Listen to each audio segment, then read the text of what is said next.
Evolution in Medicine, Part 2.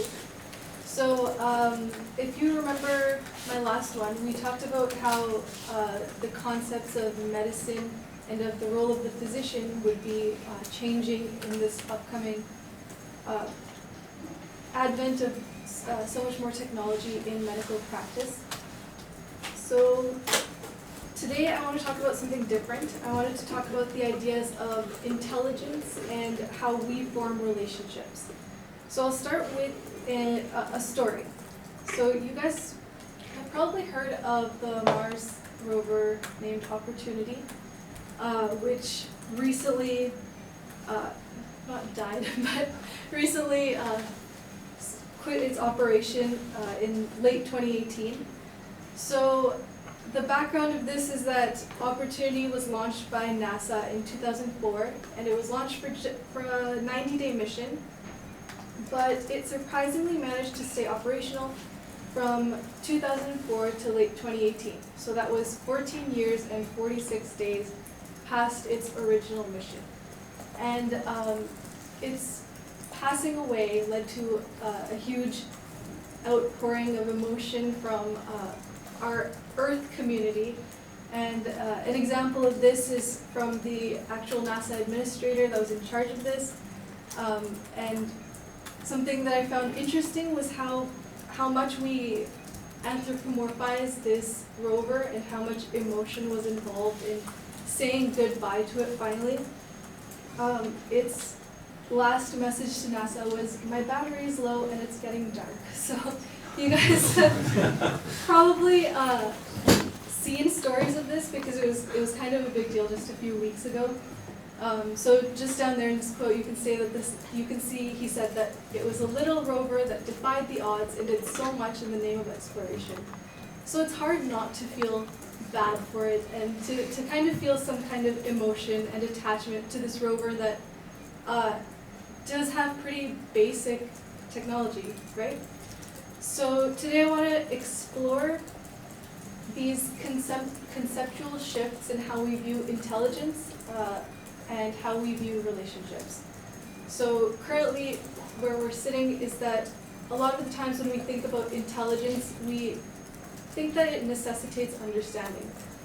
So if you remember Dr. Zayan's lecture about how machines come to answers, how they answer multiple choice questions or true and false questions, they don't actually understand the language they're reading or that's being spoken to them. They just have this basic language comprehension, which doesn't really convert that meaning into their heads. So I think one of the main points of my lecture that I'll try to make is that our human intelligence, which is what we base off machine intelligence on, right now how we look at it is that it needs this underlying acceptance of what's happening around it. Whereas in the future and in regards to machine intelligence, I think that just faking it and just mimicking human behavior and human emotion might be enough to qualify as intelligence. And the second idea I wanted to talk about is how relationships necessitate an intelligent other. So as you saw from the example of the Opportunity rover, and as we'll see, I have a bunch of other examples coming up, humans are more than capable of forming relationships with other beings that aren't necessarily intelligent. So this is moving beyond our relationships with animals, since we can make the case that many animals are intelligent, but moving into robots, caretaking robots or life-saving robots that we can create unidirectional bonds with that don't really reciprocate anything back to us, but we can form a really strong attachment with. So I'll start by talking about human and computer intelligence. So here's a basic definition of intelligence. that it's a mental quality that consists of the abilities to learn from experience, adapt to new situations, understand and handle abstract concepts, and use knowledge to manipulate one's environment. So from this we can see that intelligence isn't just a list of traits that we can check off.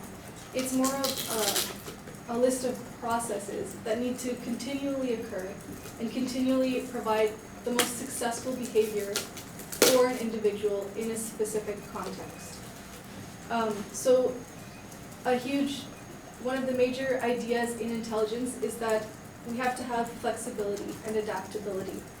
So things like problem solving, accurate perception and judgment, learning and memory. So we'll look at some, we'll start by looking at some theories of human intelligence and how they can apply to the machine context. So here is the first idea I wanted to look at. So this idea of G, which is this idea of general intelligence or common sense, it was introduced pretty early on. This is from 1904, and it included a set of thoughts and behaviors that lead to more adaptive behaviors. So from these early studies, we found that people who did well on one aspect of conventional intelligence also tended to do well on other aspects. So this G factor meant that people who are smart in one thing tend to be smart in most of the things they accomplish. So they're well-rounded individuals. So this is something that we can already see doesn't apply to the machine intelligence of today. So right now we have machines that, things like self-driving cars or programs that are really good at chess. They excel in one domain but can't apply that intelligence or that learning to other domains. So the first idea of adaptability is one that we already have tension with in between our understanding of human and machine intelligence. So although things like the conventional intelligence, things like comprehension, mathematics, spatial visualization, or perceptual speed, these are all things that computers excel at, but they can only apply this learning to one single domain as of yet. So the second theory I wanted to talk about is this triarchic theory, which combines our understanding of the external and internal with our own learned experiences. So in this case, the external world, it includes the environment that we're given. So in our context, what characterizes intelligent behavior? So this obviously is also culture dependent, since different cultures value different things in intelligence. So that's the contextual side. There's also the internal side, which asks what would be a successful or adaptive behavior for this individual at this moment. So something that might be an intelligent behavior for me might not be the most intelligent behavior for the next person, based on my role in society, what my job is. And both of these are combined by one's experiences. So this includes what our intelligence for a specific task or situation, and how we consolidate that with our previous experience in that domain. So another important thing to realize here is that what we characterize as intelligence is the actual mental mechanism of all of this happening. It's the actual process of us understanding our context, reasoning within us, and then providing an output. But what we actually measure is just the output. So from here we can start to see how machines might be classified as intelligent, because all we can see is the behavior, right? Even if we understand that the machine doesn't really know what I'm talking about, as long as it exhibits the proper response to what I'm saying, it could qualify as an intelligence. Maybe not human intelligence, but a separate kind of intelligence. So the last model of intelligence I wanted to talk about was this one, which is more recent. I think it's 2007. So this one is a kind of step-by-step understanding of our world in which we take in our visual and auditory input.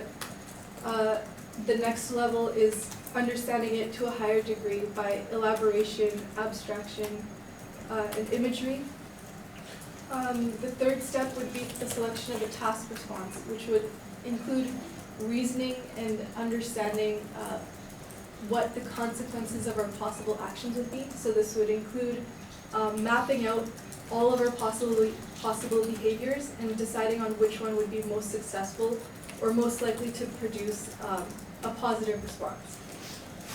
So on this third step, you can kind of see how it mirrors with what we learned about machine intelligence, right? Because as machines receive information, let's say for a multiple choice test, they also go through all of these steps. They also figure out which answers are most likely to be correct, and create probabilities for this one is 87% correct, this one's 77% correct, and output the one that's most likely to be successful.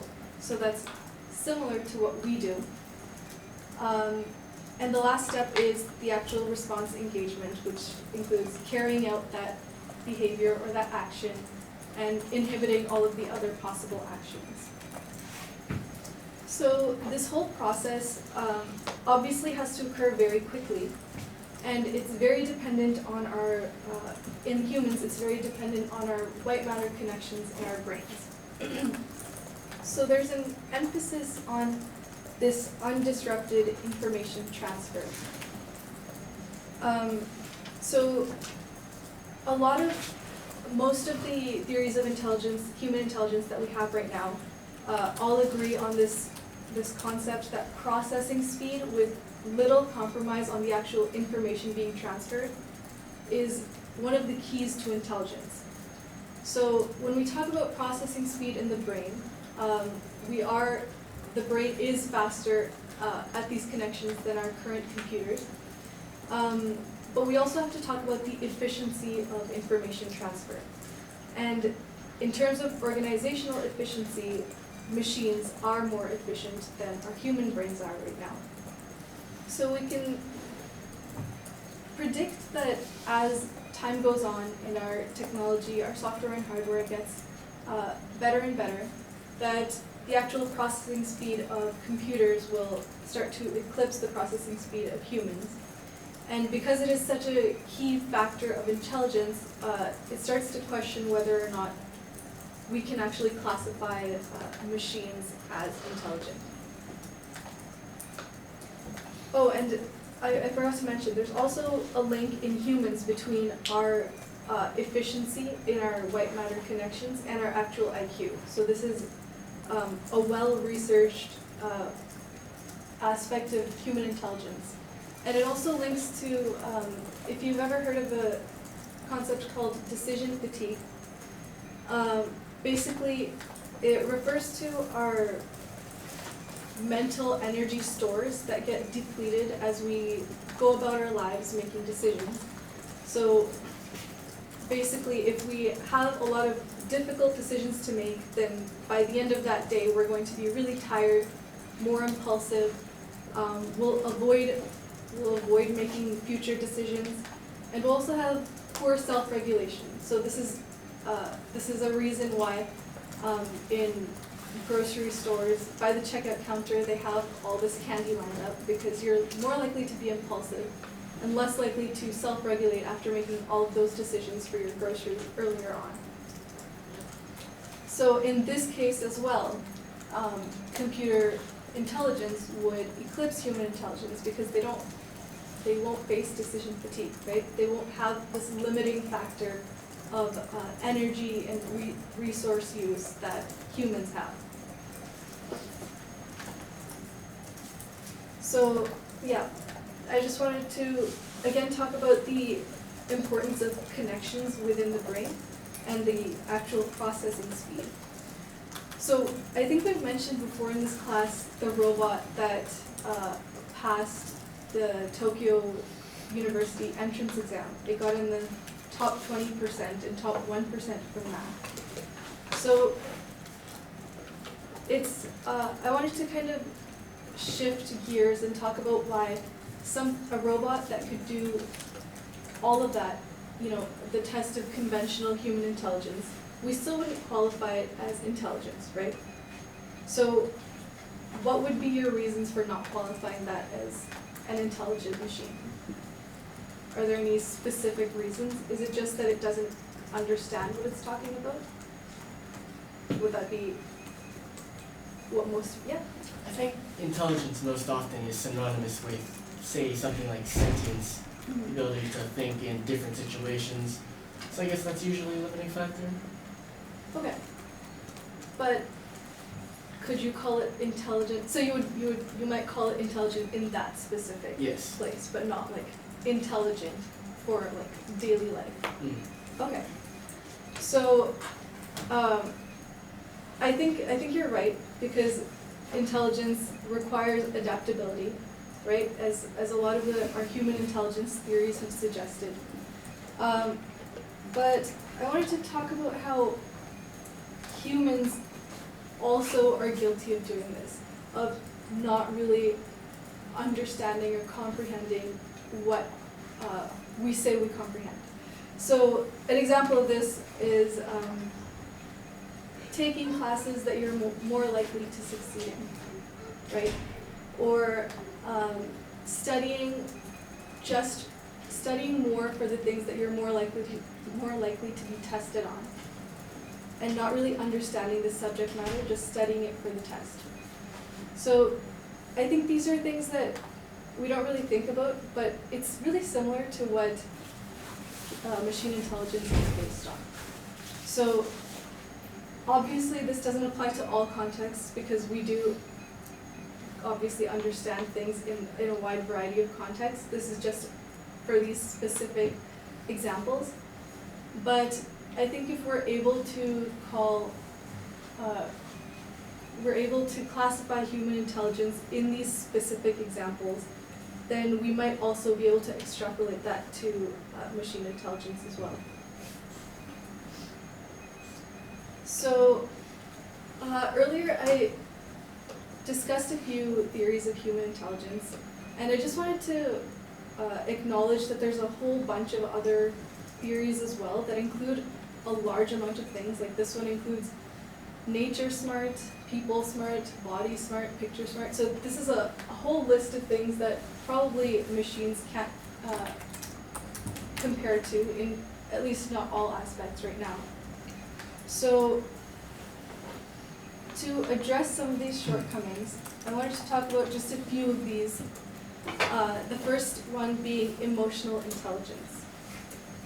So in this definition says that it's the ability to perceive emotions, to access and generate emotions, to understand emotions, and to regulate emotions so as to promote individual growth.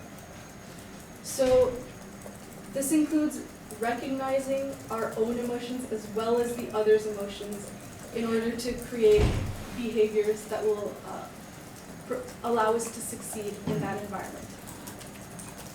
So this, again, we'll discuss in a little more detail in terms of machine intelligence.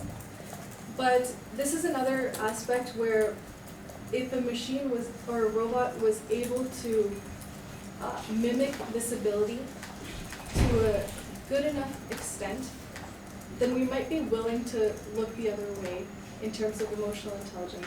And in that, just because they can't actually understand what we're sad about or what we're excited about, as long as it shows the correct behaviors, it might be okay to pass as intelligent.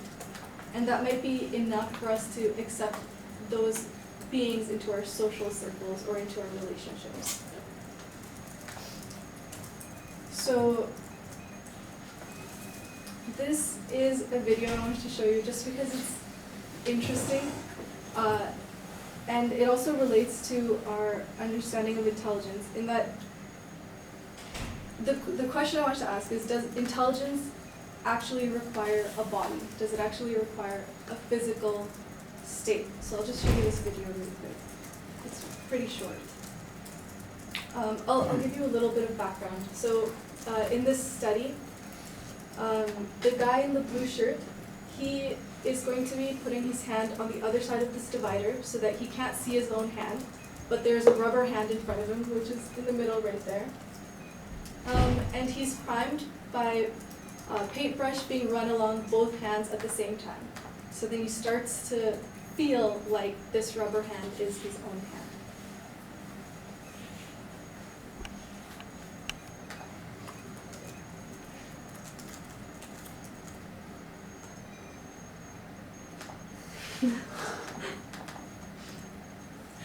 Okay, so this video I thought was very interesting because it really challenges our requirement for having, a physical other to form relationships with.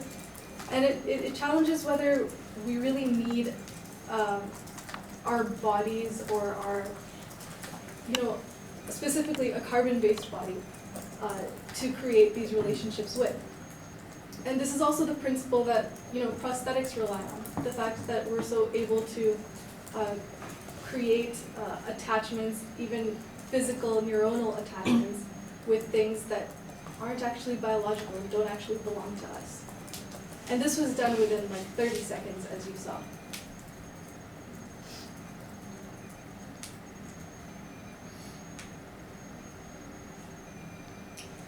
Okay, so the next kind of topic that I wanted to lead into was human-computer interactions.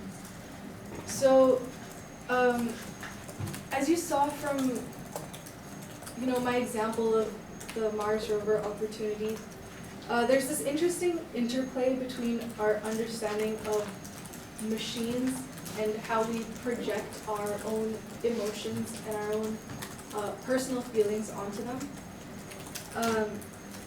And a large reason for this is because we interrelate our understandings of intelligence and autonomy. So a lot of the times we do have autonomous robots that aren't necessarily intelligent, but because they move and collect data and create responses autonomously, we kind of associate and project our own intelligence onto them. So I'll give you another example. Has anyone here heard of Hitchbot? Yeah? Okay, so Hitchbot is that little guy in the corner. He's actually pretty big. But so he was a robot who it was a project made in Canada. And the point of this robot was to hitchhike across Canada and go to as many places as he can. And he couldn't move, he couldn't speak, he just had a screen which he used to communicate. And he relied on the kindness of people. He hitchhiked on the side of the road and he relied on random people to put him in their car, travel, and just pass him on to the next people who are willing to travel with him. So in the summer of 2014, when he was created, he hitchhiked from Halifax, Nova Scotia to Victoria, BC in a couple months, which is pretty impressive. He also managed to visit Germany and the Netherlands. So I'm not exactly sure how he went on a plane, but anyways, so he was also, another Hitchbot was made to travel across the States. And he did start on his journey, but unfortunately he was vandalized in Philadelphia beyond repair. There were actually no wires left in him to repair, so it was pretty brutal vandalization. But so Hitchbot also had his own Twitter account where he posted these really sad updates when he was vandalized.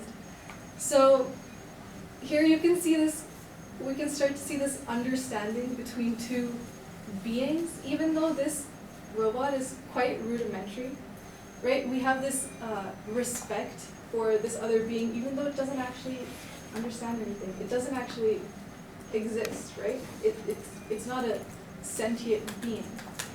But we can form these strong relationships with it, and if you look it up, it was a pretty big deal. Like, people were really outraged that someone vandalized this robot.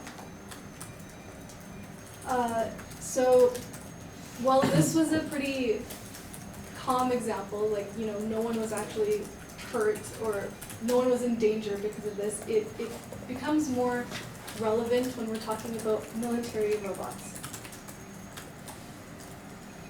So, there are a lot of robots currently in use by the military, and DARPA is always having pretty regular competitions to create more advanced, more applicable robots for military use.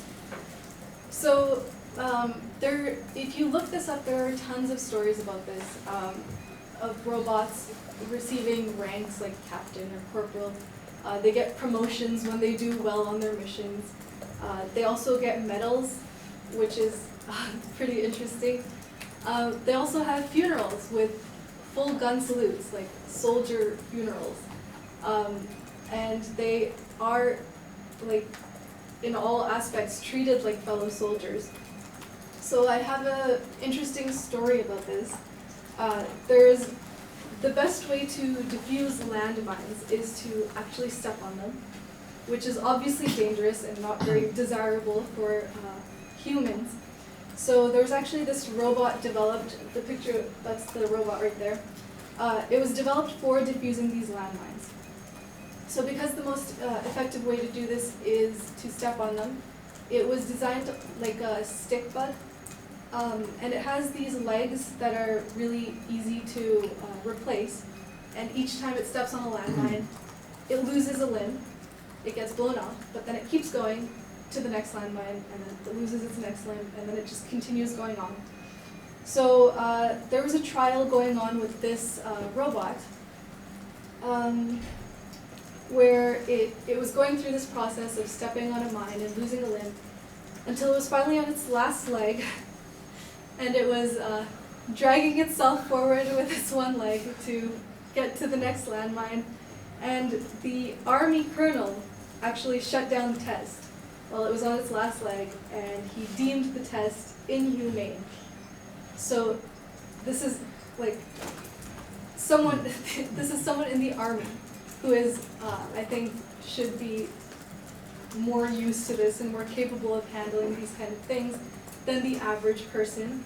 And he deemed this test inhumane, which I think is a very interesting word to use, as it is a robot, and it is a pretty basic robot, right? Like, it walks, it can see, but you know, it's not anthropomorphic. Like, it doesn't have a face, it doesn't have expressions, and it can't talk to you. So there's actually a recent resurgence of this field called robot ethics, which talks about how the level of respect and autonomy that we give robots, which I think is very interesting, as they don't have the sentience or understanding that things like animal ethics would receive otherwise. So there are also stories of soldiers risking their lives to actually save these robots, because they're so attached to them that they don't want to just, you know, leave them or see them getting blown up while they are safe. So this also gives rise to questions like, first of all, would you trust your life to a robot? And I think right now, for a lot of people, the answer is yes, because I think we do currently trust our lives to robots a decent amount, and with things like self-driving cars, it'll just increase how much we trust these robots. But the next question is, would you risk your own life for a robot? If you were spending days and months, you know, in the battlefield with this robot companion who didn't talk to you, but you were a team and you worked together, is that something you would risk your life for? if you form this relationship with them. So there are lots of instances of soldiers and military officials forming these strong relationships with these robots. And it's also seen in the fact that lots of times when these robots are injured or break down, they don't want a replacement. They want that same robot, and if they can't get that robot, then they don't want a replacement robot. So you can start to see how this becomes, they are actually treated like fellow soldiers, right? So the next application of human-robot interaction I wanted to talk about is the use of robots in therapeutics. So in autism, robots have been, there are trials going on of having a robot as a therapist or co-therapist along with a human. So these are used to help children with social deficits by modeling behaviors such as social cooperation and giving them feedback on things they do. And because people with autism spectrum disorder tend to prefer physical objects to the social world, they have also been found to respond pretty well to these robots as opposed to actual other people. So this also obviously has a lot of criticism because it seems pretty counterintuitive to teach children how to be social and what the acceptable social behaviors are from a robot rather than another human, because there's no way at this point that a robot can model social behavior to the level of accuracy that another human can. And there's also been testing with using robots as the sole therapist. So they're alone with the children rather than having another actual human therapist in the room. Another similar application is using robots to help children with developmental disabilities. So there's that middle robot there. So obviously both of these are really trying to personify the robots by creating these humanoid faces and bodies and giving them emotions or expressions on their face. The last example I want to talk about is the Paro seal. And this is actually for adults rather than children. And it's used for encouraging social interaction and stress relief for both the elderly population and with people with dementia. So it has been shown to be quite successful because it gives people the sensation of being able to take care of something rather than always having other people take care of them. And it also encourages them to, these are placed in common areas, so it encourages them to come out more and actually socialize with the people around them. So, in terms of therapeutic robots, a lot of them deal with vulnerable populations such as children or the elderly or people with disabilities. And giving them a robot to latch onto, while it can be comforting, it can also be just as devastating. So as you saw in the military example, while we wouldn't typically classify people in the military as part of a vulnerable population, they are in a pretty, they are in a vulnerable context in which many of them do need comfort both physically and psychologically. So both in the military and in these studies, while they do have access to these robots and can form relationships with them while the study is going on, when the study concludes, these robots are most of the time taken away from them.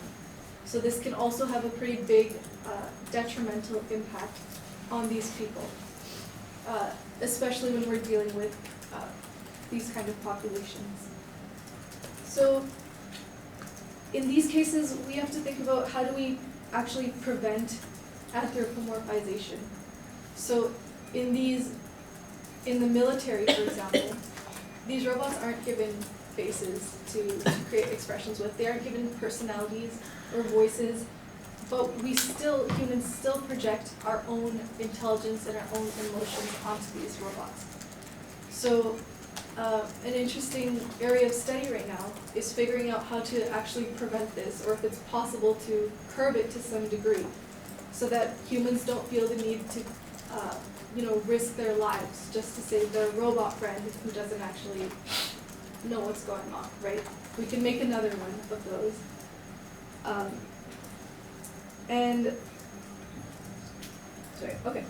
So the last thing I want to talk about on this slide is the affordability of things like this. So right now, you can imagine that a lot of these robots are quite expensive and not accessible to everyone. And this makes it difficult for the people who need it to actually receive it. So obviously this is the same concern that many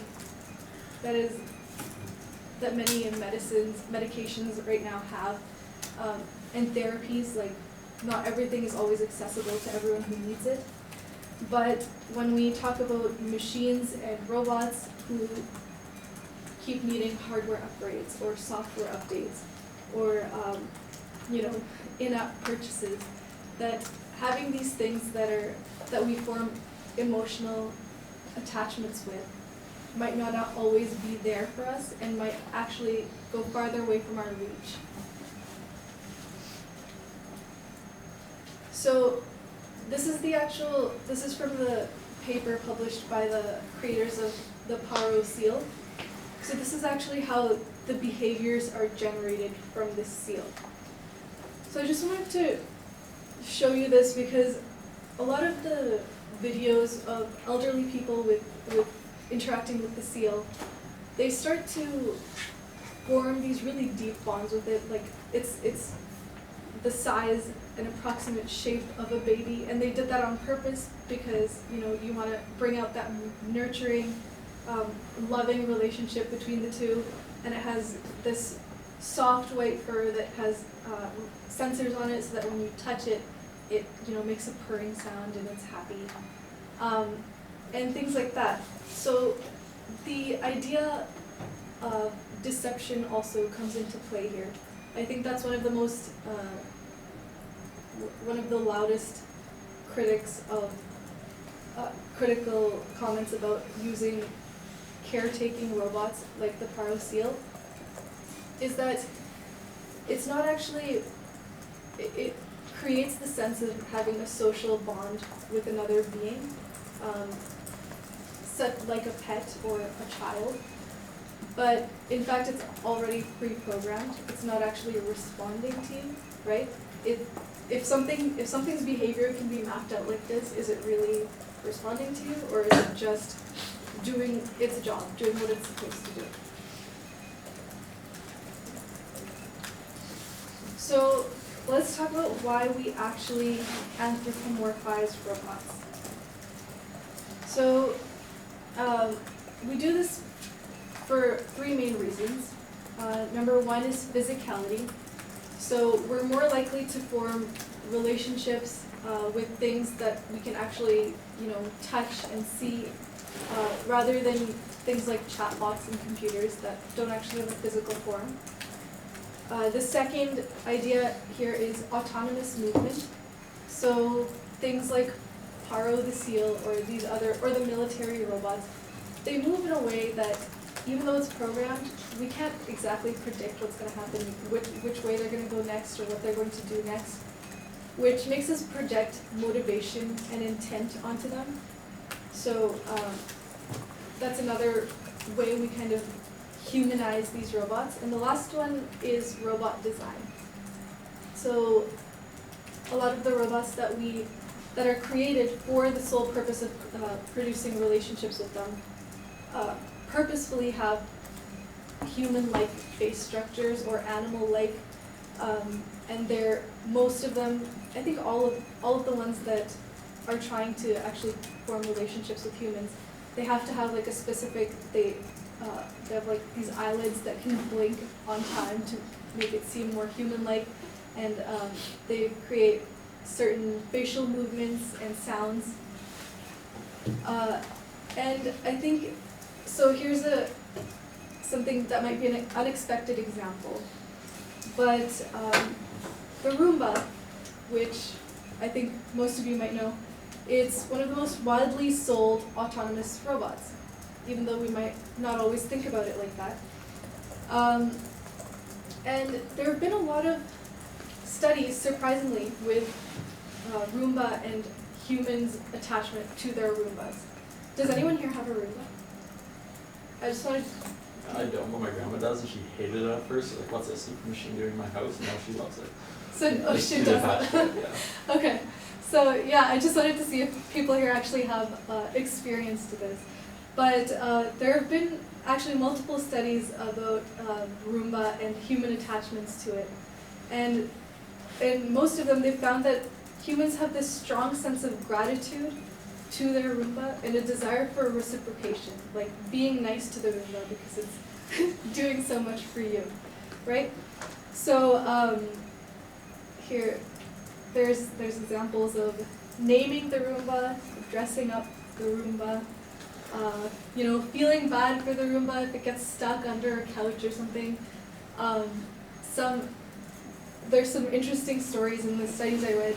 Some people changed the whole layout of their house so that the Roomba is less likely to get stuck while they're like out at work or something. There was a video where a man who worked long hours and he lived alone. Whenever he came back home, he would greet his Roomba and say like, "Hey, how was your day?" Have conversations with him, the Roomba, talking to it, spending time with it, cleaning with it. And there was also another interesting case where a woman actually carried her Roomba around in her car and in her bag because it was kind of a companion for her. So this is interesting because while some robots are meant to mimic human companions, this one clearly isn't. I think they would have tried harder if they wanted you to be friends with it.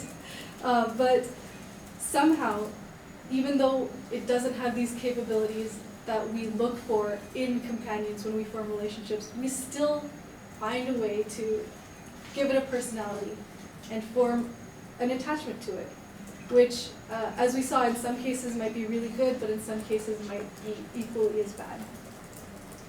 So, before we move on, I just wanted to show you another really quick video that I thought was really interesting. This isn't about Roomba, but it's another robot companion.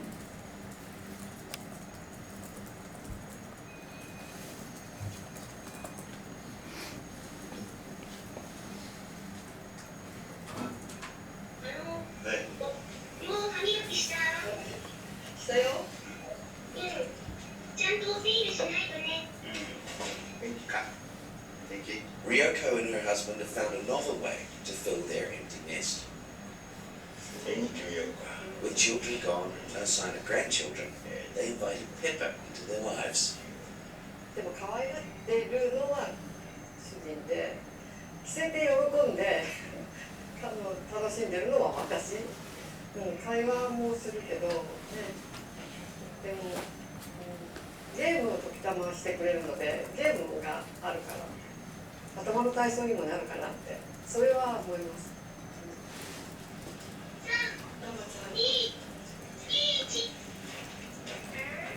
出てしまったもんなって感じ。だね。間違えちゃいましたね。Okay, so that was a pretty short clip. There's if you want to look into it, there's tons of videos available online. But I just wanted to kind of show how a lot of these robots are created for the use of filling voids in people's lives, helping with loneliness and giving them companions. Which, while it may be good, it might also be creating a dependence on these robots. But obviously, there's always two sides to the coin. So, I think this is the last main thing I wanted to talk about, is how we actually assign autonomy to these robots, because autonomy is the main thing, I think, that dictates how well we're able to form bonds with robots and how much we're able to project our own personalities onto them. So in terms of autonomy, we base it on how complex the tasks are that the robots do, how difficult the environment is, and the level of human interaction involved in helping the robot do what it's meant to do. So all of these are levels, they're spectrums, there's not a specific values assigned to any of these. And they're used for consideration of autonomy for a wide variety of applications, such as military, healthcare, self-driving cars, etc. So something interesting to consider when discussing autonomy is that it's never truly autonomous, right? All of these things are coded by human programmers. So its ability to learn, its ability to respond, these aren't choices that the robot is making, but rather choices that the human made when it programmed that specific code into that robot, which it then outputs. So I wanted to tie this back into our discussion of human intelligence. So if you remember that flowchart of human intelligence, we receive our input, we decide what to do with it, and then we produce the output. So it can be mirrored in these robots. Like we saw that robot was having a pretty good conversation with those two people, right? So even though it has been pre-coded by humans, its ability to produce the behavior, the output that we would expect from another human might actually be enough for us to form strong relationships with it. And something that I found interesting was that robots can have the same effects on humans and human performance that were only otherwise observed with other humans. So I know I said that poorly, but we can have the same relationships and the same effects with a bond with a robot that we can have with a bond with a human. So this is a pretty big, this has pretty far-reaching consequences. And I think that even though there are obviously ethical issues and considerations that we have to take into account, the fact that we have that many countries have aging populations, such as Japan, which is why a lot of this research is going on in Japan, when we have vulnerable populations and just not enough manpower to take care of them, I think the application of these robots can produce a lot of really helpful effects. So just to address some challenges in the use of therapeutic robots, I mentioned this before, but a lot of critics argue that social companion robots can risk deceiving these people into believing they have actual social connections.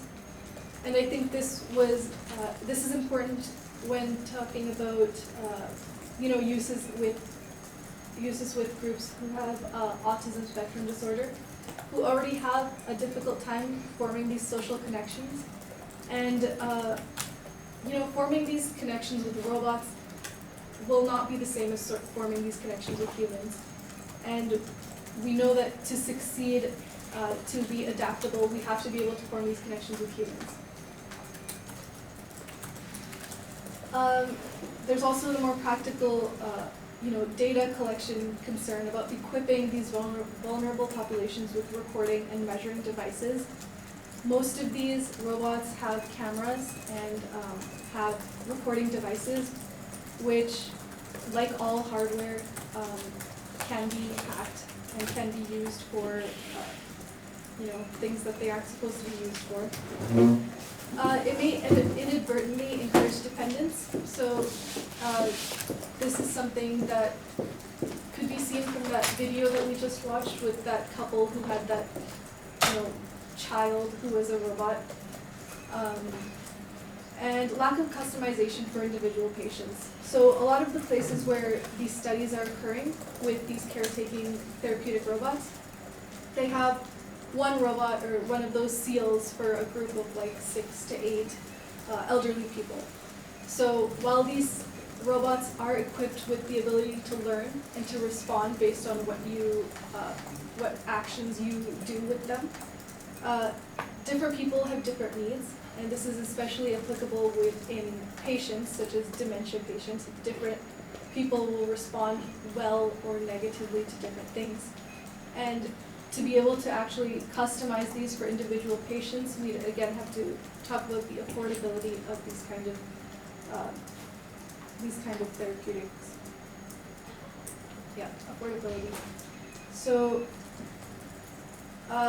just to expand a bit on the problem of deception, something that's been popularized is the Wizard of Oz technique. So it's basically what it sounds like, in that there's this robot face that interacts with you, but the actual it's actually being controlled in real time. Its behaviors, its responses are being controlled by a human behind a screen that you can't see.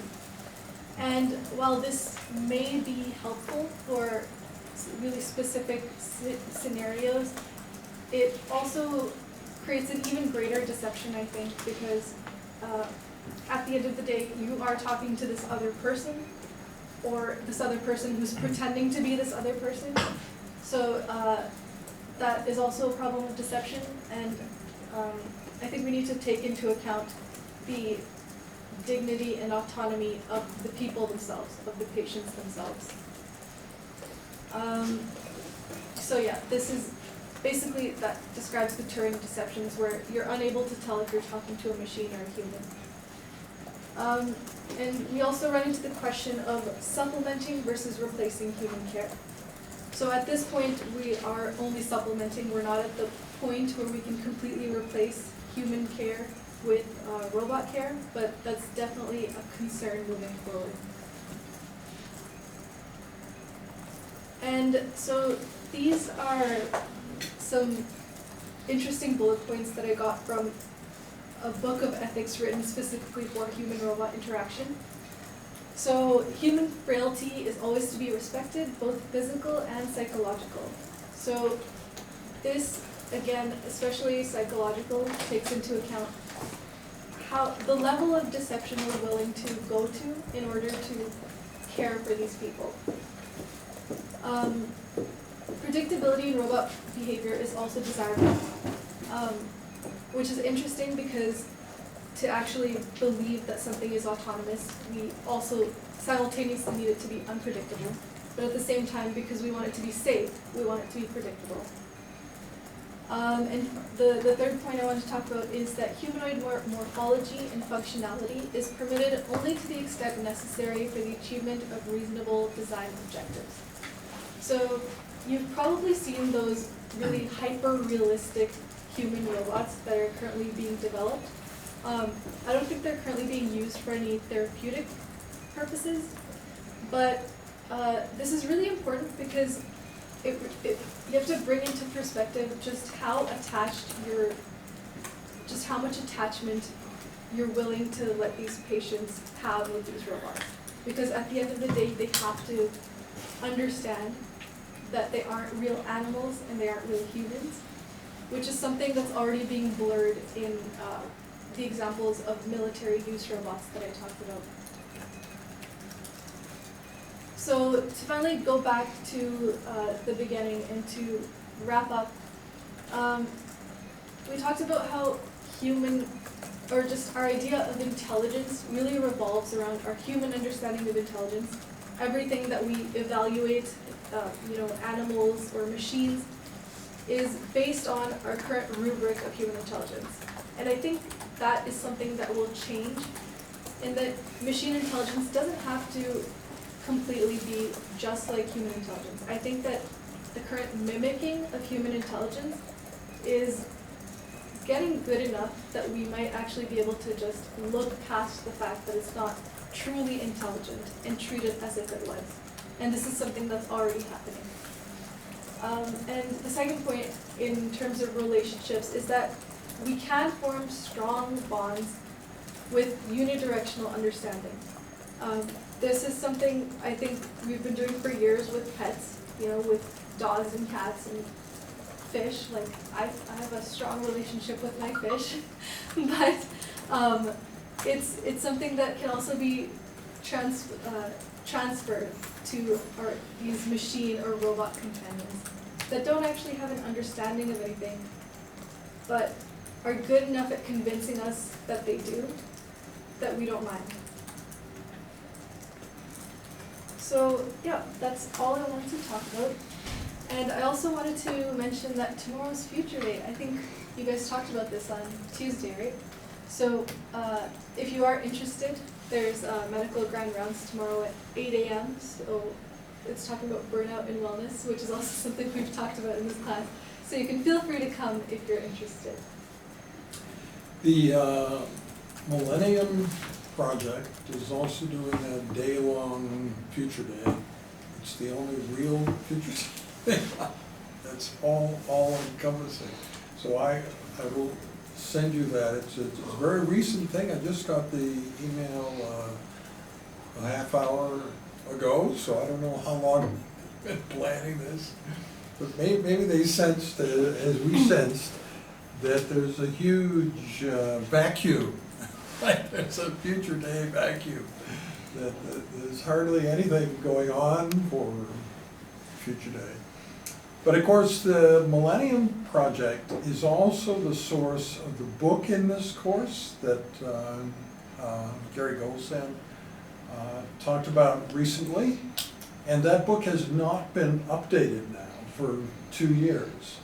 And it focuses on Pakistan as their country of choice. And of course, even Pakistan is undergoing a lot of changes recently.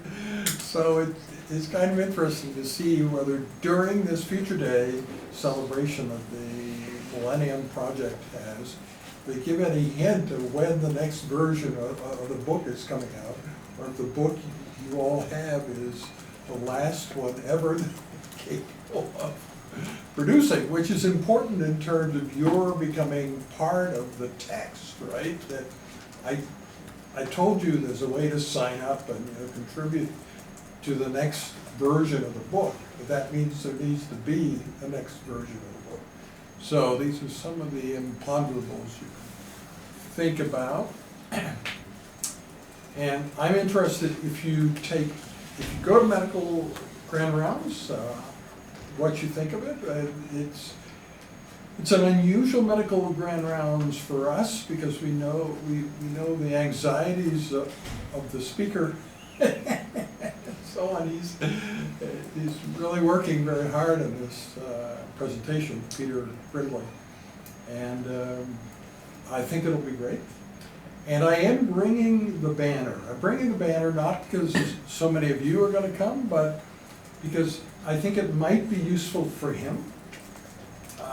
And so possibly we'll end up with a banner with pictures of a mixed group of like students and then other people who are at medical grand rounds. Or maybe we'll just keep it wrapped up in a corner and nothing will happen. So that's the other uncertainty about Future Day tomorrow.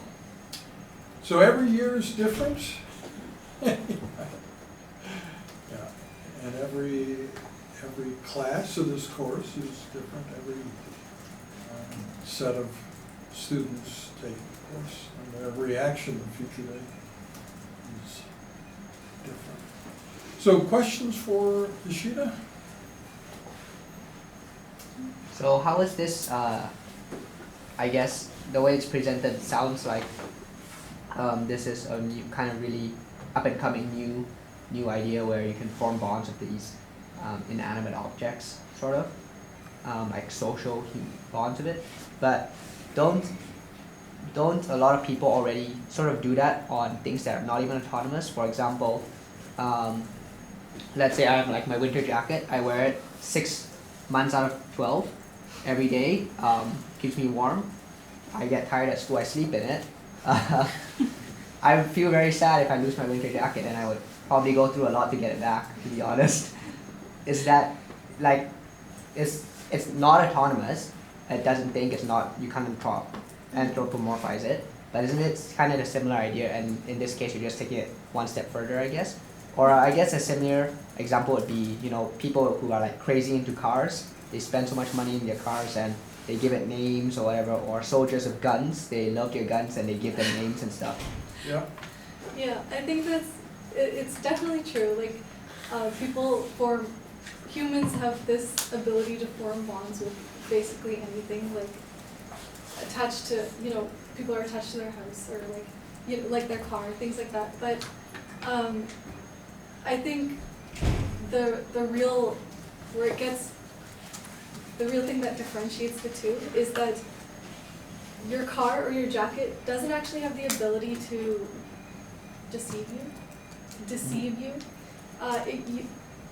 I don't think you'd assign your jacket a personality, I think, right? You wouldn't, I think the nature of the relationships is very different because there's a difference between attachment and like anthropomorphizing, like you're treating this like another being that you need to take care of, or you have a strong, you know, you have conversations with, or you have hopes and dreams with, you know? So I think it's a different nature of it, but I think your example really shows just how willing humans are to assign these traits to inanimate objects, right? And we have a very strong ability to do this, and we like to do it for some reason. So, yeah, I think, yeah, go ahead. I'm just, Wilson from the movie Castaway, Tom Hanks's volleyball. Yeah. You know, when I think about that, you know, I've got football that I probably had for 40 years. I love it. When I think about it, how smooth it is. But I know it isn't an interaction. It's part of my own internal universe. You know, and that's where I can play games with myself within that internal universe, and you know, I guess it makes our own internal monologue a little more entertaining when we turn it into a dialogue. But that's where I think on some level, we suspend our disbelief as we enjoy that interaction. But I think at some point, when the rubber hits the road, we know in a profound way this is not an interaction. It's part of our interior existence. Yeah. Yeah, I think it's that differentiation. Human culture is capable of changing and in permanent and sweeping ways, so that when we compare interaction with robots with interaction with people and have an idea that some things are good and some things are not good, because in the long run it's people that we really have to be able to interact with. That might not always be so. That dynamic of whether it's more important to have skills to interact with, you know, computers or people, that might change, might be a way in which human society changes. You might have, you know, you hate for me to talk about the ceramic slab, but you might have this, you know, sentient ceramic slab who goes with you everywhere, right? And has all these powers. And the way you treat that other sentient being in this ceramic slab could become as important to human society as the way you interact with other humans. And it gets complicated, even with objects like hats. Like, how do I decide which hat to wear? Is it just me? No, sometimes in my life, like every new venue that I go to, there are different imposed rules about hats. Some people believe I should change hats with the season, or it should always match what I'm wearing, or you know, whatever. Or it should cover my ears, not cover my ears in the winter. this sort of thing. So there have been times in my life, and this isn't me, it's other people, where I would have in my car 3 hats. And the people think that's the hat that I'm wearing the whole day, but I'm just wearing that hat for them. They have strong feelings about, seasonal hats, hats that match, whatever. Yeah. So it's a bit more varied and potentially changeable and kind of like permanently changeable. There's no reason to think that the way human society functions in 2019 will be, maintained forever in every respect. And maybe one of the most likely things to change is that there could be standard robots that almost everybody either has or knows about that play quite an important function in life for everybody. And they become customs for the way that you interact, the most, efficient, the way that works best, the way that other humans think you should interact with.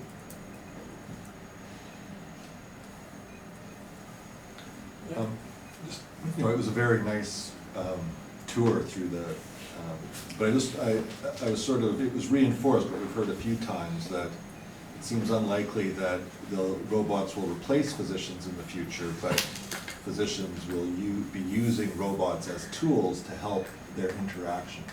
So just when I'm thinking, as you were talking about the caregiving robot, and the, say, slightly demented person who has a relationship with it, in the same vein, I would hope that there remains a human being, a physician, a wielder of the robot on the other end of that, and that the robot actually helps to mediate that relationship. On the one hand, if you really like your robot, it might seem like they rat out your secrets to the doctor that's wielding it. But I think if you really use it, there would be this understanding, if appropriate, that this is part of how I interact with the caregiver. So I don't know. It just seems to me that in the short term it'll be robots as tools, but there really will be that revolutionary day, maybe associated with singularity or not, when the intelligence becomes independent, something new. Yeah, and there are all those movies about space travel over decades where some human being ends up the only one left, right? And there's no possibility of creating another human, whereas it's quite easy, potentially, to create some sort of companion that is not human. And that, imagine for one's mental well-being, if you do find yourself alone, millions of miles from any other human, is much better than nothing, right? And so maybe it becomes part of a survival skill in the future, how to maintain your mental balance if you are the only human left standing in some large expanse of space. I'd like to touch upon why we anthropomorphize. We also say it's an evolutionary advantage, because when we anthropomorphize anything, it gives us a sense of trust. Like the military trusts robots, people that have Roombas or right, they come home, they just trust, they expect that the robot did its job. Yeah. So in that sense, I think it's helpful that we anthropomorphize. Like Caleb said, his jacket, you trust that it'll work, right? Yeah. If you didn't like it, you wouldn't care. If it had holes in it, you wouldn't care, right? But I think it just gives us a sense of trust that it'll work. And also on his point of between a jacket and between AI, is it also that we think AI is more, we develop more anthropomorphized thoughts for AI because it's unpredictable? Is that something? Yeah, the unpredictability contributes to how much we think it has autonomy, right, and it makes its own decisions, and we think, oh, it has its own intent or its own motivation to do specific things. Right. So because it's slightly unpredictable, we know it's not like completely programmed in, and we're like, maybe it has its own personality, or it has its own habits or things that it does, yeah. So because we have a couple minutes, I'll show you this quick video, because, yeah, you'll see.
Okay, so you guys felt sorry for the robot, right?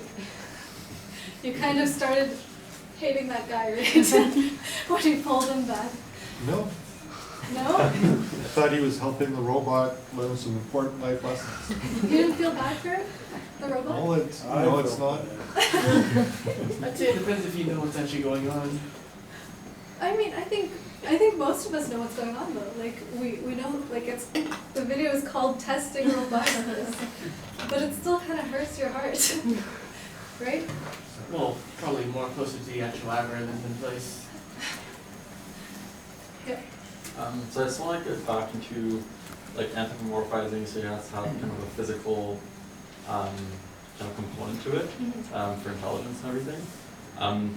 So going back to just under a year ago when Google's AI passed the Turing test of like booking, so would that be considered intelligent even though, like to the person on the other line, even though there's no real kind of physical being that they're talking to, it's just kind of through the phone? Yeah. And then also kind of like, would it be unethical to, because I don't think they knew at any point, even after, I don't think they called them back to say, hey, just talk to the robot. Like, is it ethical for kind of, for companies and people to do that? I think, so I just want to double check that. Yeah, okay, so in terms of the physicality, I don't think you need any physical object for it to be intelligent. I just wanted to make sure that that was something we value when we anthropomorphize something. So that's something that doesn't require, intelligence doesn't require having a physical state. So I think in terms of like the program that passed the Turing test, then I think that would be called, you know, intelligent. And in terms of ethics, I think in cases like that it might be okay, but it goes back to questions of when we're using it with vulnerable populations, right? Like, should they know that they were being talked to by a person who's pretending to be a machine, or only a machine, or things like that, right? And that touches it into what Gary was saying about, you know, if you have a close relationship with this caretaking robot and it goes and snitches to the doctor that you didn't take your medications or you're not doing this right, then, you know, maybe in the future we're going to have some sort of robot-patient confidentiality or some kind of understanding that the information that you're giving or the conversations that you're having are not actually with this robot. They're with another person who's eventually going to get all of this information. Yeah. Just one more thought about intelligence. You guys have probably heard a bit in this course about poetry. So an ongoing challenge of poetry is the question, what does this poem really mean? What is the real meaning of this poem? And then there's an eternal debate. Does it mean what the author was thinking of as they wrote the poem, or what the listener is thinking of as they hear the poem? Because those aren't necessarily the same thing. So what is the real meaning of the poem? And there's a general acceptance that what the hearer hears is as real a meaning as what the author intended. And so maybe intelligence could work for both. You know, we sort of are focusing, well, is this machine actually intelligent or not by some standard? But maybe it's in the same boat, and intelligence should be really gauged by how the perceiver responds. You know, does the perceiver respond or see an intelligence? Yeah. And is that what matters? You know, and then it sort of comes down to, well, if the simulation is so good that the viewer can't tell the difference.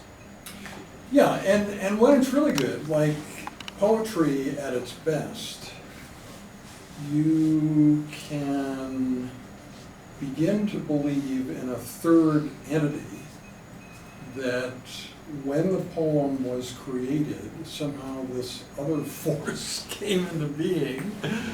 And so the poet ends up wishing they could more reliably access that force, whatever it is, every time, have the same powerful effect.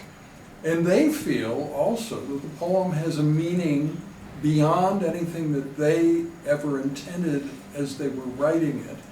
And they wonder if there's something special about where that came from, or if it's just random, you know, Brownian motion in the world.